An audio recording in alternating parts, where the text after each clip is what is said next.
Crime is shaped by many different forces, but one we don't examine so much is how we relate to our future, and how our relationship with our future is shaped largely and in many ways by the money that we choose to use. In contemporary political discourse especially, there seems to be an oscillation between two explanations of crime, one being crime as a simple function of poverty, and the other being a moral failure on behalf of the criminal. And while both of these capture part of the picture, they seem to neglect the role that time horizons play in the production of crime.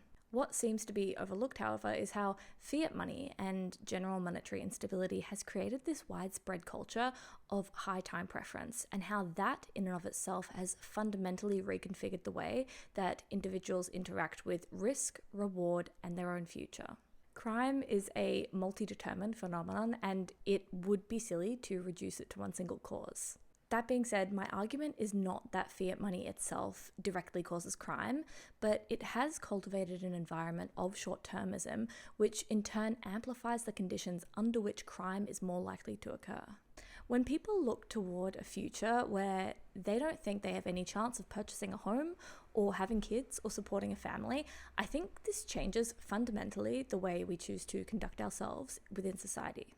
And I think as all of us are starting to see, if our eyes are opening, that shift doesn't just translate to how people choose to spend their money or how they plan their lives, but it creates the conditions which criminology has long identified as conducive to offending. If we briefly look into some criminological theories like rational choice theory, it supports our view of this occurrence.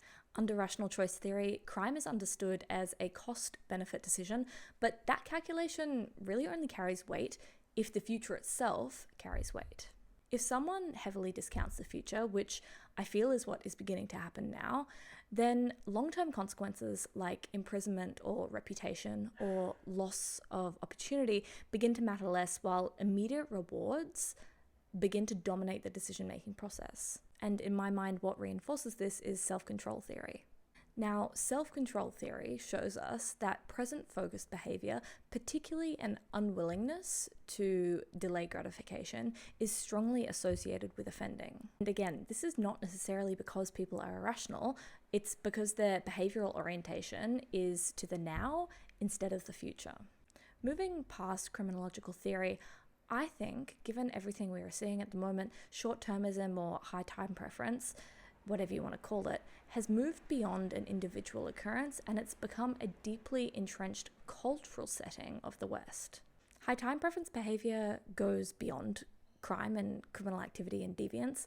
High time preference behaviour can be as benign as choosing to eat a Big Mac instead of waiting until you get home to cook food, or consistently going out on the weekend and getting drunk, regretting the fact that you have a hangover the next day but not caring while you're doing it. But the consistent thing that high time preference behaviour reinforces is this lack of self-control and this unwillingness to defer gratification until later. And if you refuse to, or you're unable to practice these lower time preference behaviours, then things like family planning or investment decisions or your career plan become a lot more difficult to make and maintain. All of this, again, creates instability in one's own life and may lend itself to the creation of criminogenic conditions. And why we see the manifestation of these poor changes is not necessarily because us as humans have devolved, but it's because our incentive structure has shifted beneath us. This is what has created a broader cultural movement toward immediacy and a diminished orientation toward the future. And I can speak on this as a young woman who has lived in Sydney, one of the most expensive cities in the world. Lots of my peers have no relationship or very little relationship with their future and very, very little investment in it. Fiat money has not only shaped short-termism in our culture, but it's also changed the way at-risk individuals are able to access or maintain support. Currency debasement has delayed or destabilized family formation, and it's also increased transience within our communities as people move around more frequently in search of better opportunities. In addition to this, it has also weakened community cohesion by reducing long-term attachment to a place, but also by introducing cultures and cultural narratives that are incompatible with one another.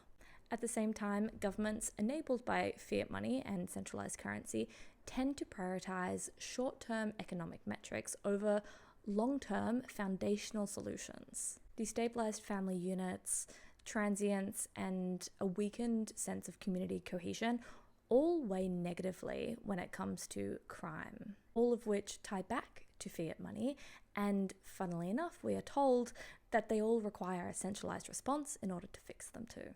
The common response to these issues is to focus on redistribution and social policy, but that again leads us to relying on the exact same system that put us here in the first place. And we have seen how, unfortunately, often the deployment of these centrally managed monetary systems to fix these issues just create new distortions.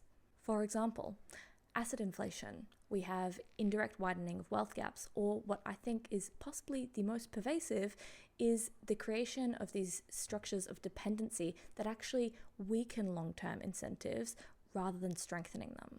Now, whenever this point is brought up, there is the counter-argument of what about Sweden and Norway? And to be fair, they did make the redistributive model look okay for some time. But they had a high-trust society, good social cohesion, they had stable institutions, and in some cases they also had very, very sound natural resource advantages. But here is the thing, they also give us another example.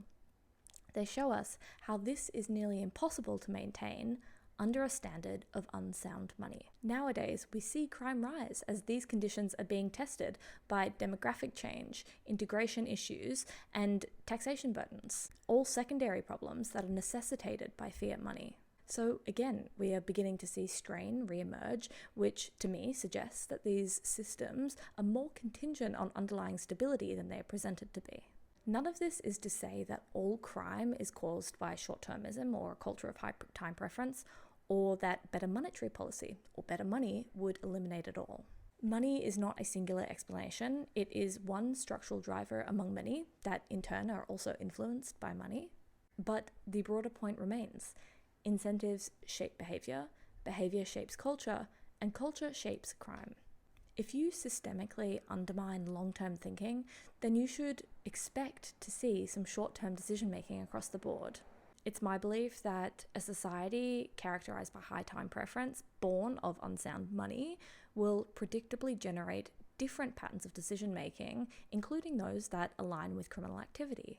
By neglecting to investigate the actual reality of the poor behavioral impact unsound money has on us as humans and us as a society, we cannot in any way expect to reach a holistic solution for the problems that we face, be that in crime and criminal justice or beyond in medicine or psychology. This is exactly why I am so fascinated by something like Bitcoin, because I feel like it does in many ways actually reach the core of a lot of our issues. And it always leads me to wonder, what would the landscape of crime look like under a sound money standard? Thank you very much for watching my video. I hope you found it interesting, and I hope I was able to translate my thoughts to you in a manner that you're able to comprehend. As always, if you have any questions, comments, or critiques, please put them in the comments below.